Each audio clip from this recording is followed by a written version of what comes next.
안녕하십니까. KBS TV 특강 아나운서 박향선입니다. 지난 사흘 동안 개인용 컴퓨터와 인터넷 혁명, 그리고 모바일과 소셜 혁명까지 IT 혁명에 대해서 얘기를 들어봤는데요. 오늘은 어떤 이야기로 그 강의를 마무리해 주실지 기대가 됩니다.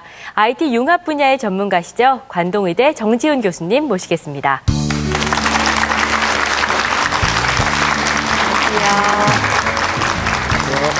네, 오늘 특강 마지막 시간인데요. 어떤 이야기로 이 IT 혁명의 역사 마무리해 주실지 기대가 되는데요. 지난 시간들을 되돌아보면 이제 처음에는 과거에 대한 이야기를 좀 했었고 바로 지난 시간에는 현재 모바일 소셜에 대한 얘기를 했잖아요. 네. 그래서 앞으로 그러면 도대체 어떻게 될까? 그러니까 미래에 대한 이야기를 이번 주에는 좀 할까 합니다.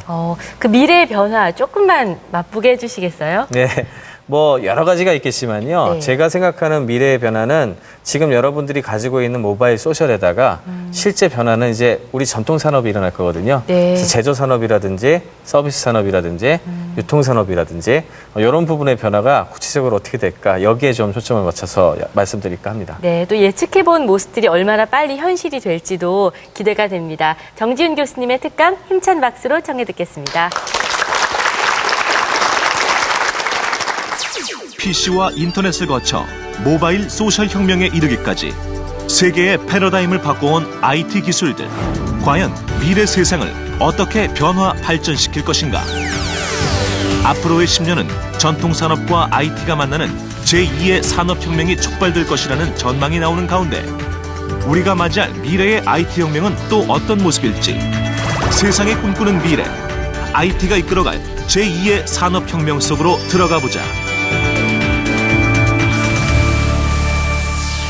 이제 마지막 시간인데요. 마지막 시간의 제목은 미래를 만들어가는 제2의 산업혁명이라고 했습니다. 사실은 미래를 그려낸다는 게 참 어려운 일이에요. 그래서 너무 먼 미래는 또 완전히 뜬구름 같을 거고 그래도 비교적 근미래 쪽으로 잡아봤는데 지금 오늘까지 이끌어낸 그 3시간 동안 IT의 변화를 말씀드렸잖아요.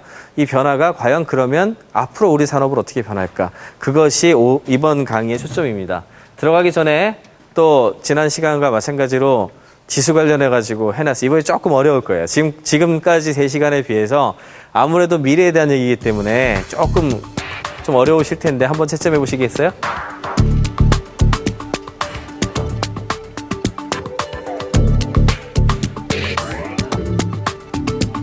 되셨나요? 예. 한번 보죠. 8점 이상 있으세요? 한 분도 없으시죠? 예. 만약에 있었다 그러면은, 이거 내가 문제를 잘못 냈구나. 오늘은 8점 이상은 없게 해야지 하고 사실 했기 때문에. 그 다음에 5에서 8점. 예, 그래도 5에서 8점 조금 계시고, 다 5점 이하시죠? 예. 그러니까 오늘은 아마 나오는 얘기가 생소한 단어들이 많이 나올 거예요. 그렇지만 그만큼 이제 미래에 대한 거니까 당연하다고 좀 생각을 하시고, 한번 미래에 대해서 한번 상상하는, 그런 시간으로 들어가 보겠습니다. 3D 프린터가 첫 번째였는데 3D 프린터가 뭐냐면은 우리가 소위 말하는 전자 문서가 있으면 그거를 종이로 프린트하면 그게 그냥 프린터죠. 근데 3D는 물체를 또 3D 모델이라는 게 있거든요. 그거를 집어넣어 가지고 인쇄를 하면 물체가 찍혀 나오는 게 3D 프린터예요. 저렇게 보통 저런 식으로 해가지고 쌓아 올립니다. 적층을 해가지고 이런 거 3D 프린터 그러고요. 그다음에 두 번째는 프로슈밍이란 단어였는데 프로슈밍은 뭐냐 하면 프로듀스, 뭔가 만드는 거죠. 그 다음에 소비는 뭐죠? 컨슈밍. 두 개가 합쳐진 단어예요. 프로슈밍. 그러니까 전에는 만드는 사람하고 소비하는 사람하고 따로따로였는데 이것이 이제는 더 이상 따로따로가 아니라 만드는 사람이 소비도 한다. 뭐 이런 의미로 받아들이시면 되고요. 롱테일은 뭐냐면 패테드와 롱테일 이렇게 얘기를 합니다. 머리가 굉장히 뚱뚱하고 그 다음에 꼬리는 길다 이런 뜻인데 보통 어떤 상거래를 하든지 판매를 할 때 보면은요 베스트셀러를 중심으로 해가지고 몇 개가 왕창 팔리는 이거를 중심으로 우리가 상거래가 돌아가거든요 보통은. 근데 가만히 보면은 공룡의 꼬리처럼 길게 몇 개 안 팔리지만 1000개, 10,000개의 상품이 있다고요. 그 파트가 지금까지는 굉장히 우리 유통에서 경시가 됐는데 그 부분이 생각보다 많은 어떤 그 의미가 있고 가치가 있다는 걸 의미하는 단어입니다. 바이럴은 뭐냐면 바이러스와 같은 현상이라는 뜻이에요. 다르게 표현하면은 구제역 파동 보셔서 아시겠지만 이렇게 뭐가 툭 던져지면 별거 아닌 것 같은데 증식해가지고 막 이렇게 딴 데로 막 퍼지고 그러잖아요. 우리 그 사람들도 그런 경향이 있어가지고 매스미디어, 우리 대중매체 같은 경우에는 한 번에 왕창 뿌리는 방식인데 그게 아니고 한 사람이 누구한테 얘기를 했는데 그 세 사람이 또 누구한테 얘기하고 해가지고 마치 전염병 퍼지듯이 막 퍼지는 현상, 이걸 바이럴 현상이라 그래요. 그다음에 나온 것이 소셜 화폐. 소셜 화폐 되게 독특한 개념이죠. 지금 여러분들 트위터 하거나 페이스북 하거나 또는 뭐 포스퀘어 같은 거 이제 스마트폰으로 해가지고 체크인이라 해서 여기 왔다 이런 거 하는 거 있거든요. 이런 행위 하나하나가 여러분들의 소셜한 활동이잖아요. 그 소셜한 활동을 화폐로 바꿔주면 그게 소셜 화폐예요. 그러니까 별거 아닌 것 같지만 트위터 하나 쓰고 그다음에 페이스북에 뭐 하나 하고 포스퀘어 어디 왔다 하고 이런 것들 모아서 진짜 포인트로 만들고 그거를 돈으로 바꿔주고 이런 서비스가 나오기 시작을 했어요. 그러니까 어떻게 했어요? 화폐적 개념이 좀 있죠. 마치 가상머니처럼 그런 걸 우리가 소셜 화폐라고 부릅니다.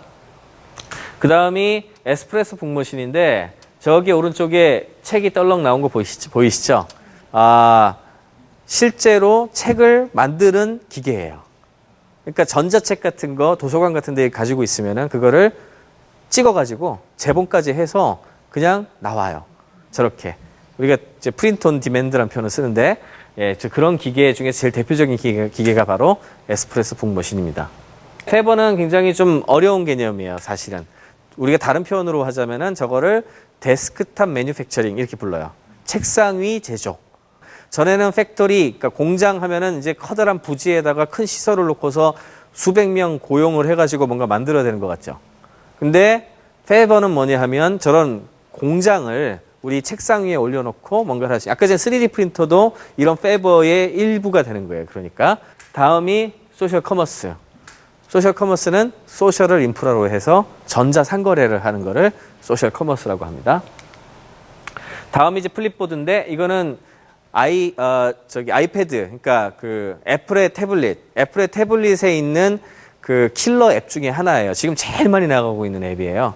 어떻게 보면은 나의 트위터 친구, 페이스북 친구, 내가 아는 사람들이 본 뉴스를 중심으로 해가지고 마치 진짜 잡지를 보듯이 그렇게 구성을 해줍니다. 매일매일. 그래서 연결은 소셜을 인프라를 이용을 했지만 읽는 경험은 정말 새로운 형태의 잡지를 보는 것 같아요. 저 회사가 그래서 최근에 1년도 안 된 회사인데 회사 가치가 2천억, 3천억 이 정도 돼요. 그리고 투자도 뭐 500만 달러, 5천만 달러. 그러니까 뭐 550억이죠? 이 정도 받고 그랬어요. 그 다음에 넷플릭스. 요즘 미국에서 가장 창의적인 사람들이 많이 가는 회사로 꼽히는 회사입니다. 처음에는 이제 비디오 메일이라 그래가지고 이렇게 그 DVD 있죠? DVD를 이렇게 빌려보는 어떤 비디오 렌탈 회사. 그쪽에 그 모델을 만들기 위해서 DVD를 이렇게 우편으로 신청을 하면 최신 영화를 보내주는 그런 사업으로 시작했었는데 지금은 온라인상에서 이렇게 보여주는 그런 것들도 하면서 동시에 그 스마트 TV 있죠? 모든 스마트 TV에 넷플릭스 앱은 거의 다 들어가요. 넷플릭스에 주문을 하면 이걸 볼 수 있고 저걸 볼 수 있고 뭐 이런 것들이 만들어진 그런 회사입니다. 사실은 좀 오늘은 제가 많이들 모르시라고 올려놔가지고 처음 들은 회사들이 많으실 거예요. 그만큼 이제 미래에 대한 얘기는 다소 좀 생소한 단어들이 많이 나올 겁니다. 들어가기에 앞서가지고 미래 경제학에 대한 이야기를 먼저 드릴까 합니다. 저는 개인적으로 미래에 대한 경제학을 나노 경제학 이렇게 표현을 해요. 예, 경제학 교과서가 보면은 이제 매크로 이코노믹스랑 마이크로 이코노믹스 이렇게 나누거든요. 근데 아까 전에도 잠깐 말씀드렸지만 모바일과 소셜의 가장 중요한 단위는 회사가 아니고 나라 그랬잖아요. 개인. 한 사람 한 사람이라 그랬죠. 그럼 기존의 경제학에서 이야기했던 어떤 그런 단위보다 훨씬 작죠. 그러니까 미시경제학이 마이크로인데 그보다 더 작아야 되잖아요. 그래가지고 제가 이름을 나노라고 붙였습니다. 마이크로보다 밑에가 나노거든요. 그래서 나노 경제학이라고 이름 붙였어요. 그 세 가지 원칙으로 프로슈밍, 롱테일, 바이럴 이렇게 세 가지를 잡았는데 이 개념을 이해를 하시는 게 굉장히 중요합니다. 앞으로 계속 나올 컨셉들이거든요. 먼저 프로슈밍부터 얘기를 드릴게요. 프로슈밍 하면은 이게 또 상대되는 개념이 있어야 되는데 지금 현재의 경제학과 관련된 산업사회죠. 산업혁명 이후에 나타난 어떤 그런 사회 변화를 보면은 뭐가 중심이 되나 하면은 대량 생산이 중심이 됐어요. 그렇죠? 증기기관이 나오고 대량 생산을 하고 대량 생산을 한 것을 소화를 하려면 뭐가